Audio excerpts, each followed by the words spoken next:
Howdy mates, good morning. It is Friday, August 18th, 2023, up in a temperate climate, deciduous forest, located in Ohio. Reunited with one of my favorite preserves that I've been to, at least in Southwest Ohio. The Clifton Gorge State Nature Preserve, a former home away from home when I was attending Wittenberg University, studying environmental science. Now, since this was a home away from home, I spent a lot of time here a couple of years ago.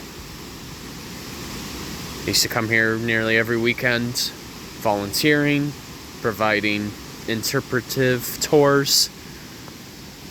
You could say that this place holds a very special place in my heart. And in a moment, you'll see why. The Clifton Gorge State Nature Preserve was dedicated back in 1967 as a national site that has a natural landmark. And here's why. Look down there. See that? So as you can see, this is a gorge. Rather gorgeous, right? It's always the classic pun. But anyway, how this place really came into existence was from past glaciation over 15,000 or so years ago, give or take. So you figure where we're standing, at one point this was actually a shallow marine tropical area with a sea, but then something known as plate tectonics, which refers to the movement of our continental plates. The bedrock essentially rose, and then as it passes time, glaciers came here and carved out the landscape really as we know it today. So you figure as the glaciers were making their way through, they carved out the particular bedrock here. Towards the top layer up here is more of your common dolostone, also known as dolomite, a form of limestone that is a bit more resistant to erosion. But then as you go further down, that's where you're going to see a little more of your Osgood shale, which is more prone to erosion. So you gotta figure both examples of the bedrock that I just talked about are examples of sedimentary rocks, which basically means they have bits of sand, silt, even clay. That's really what makes up a sedimentary rock, essentially.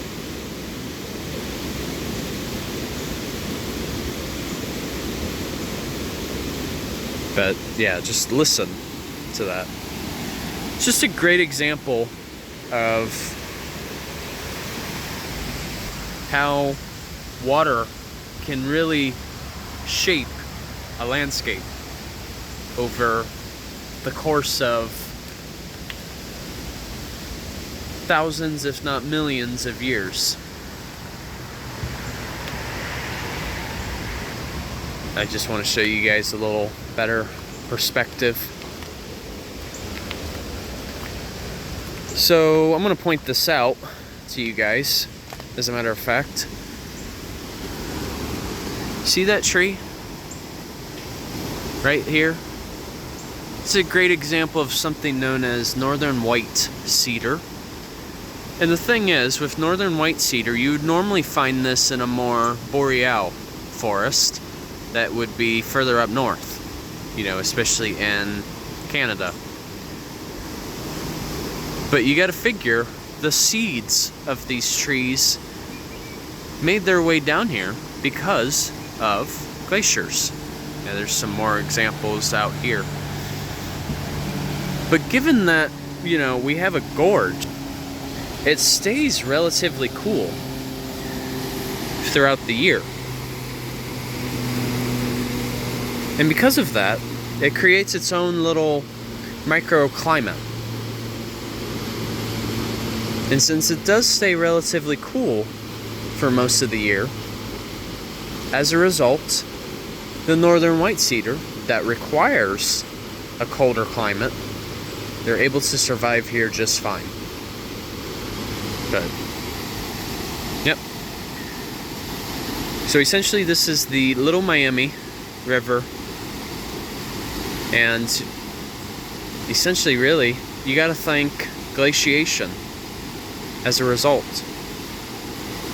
Were it not for the glaciers, it's most likely that this gorge would not exist. Wow. It's just so refreshing to be back up here. Like I said, I used to spend a lot of time here.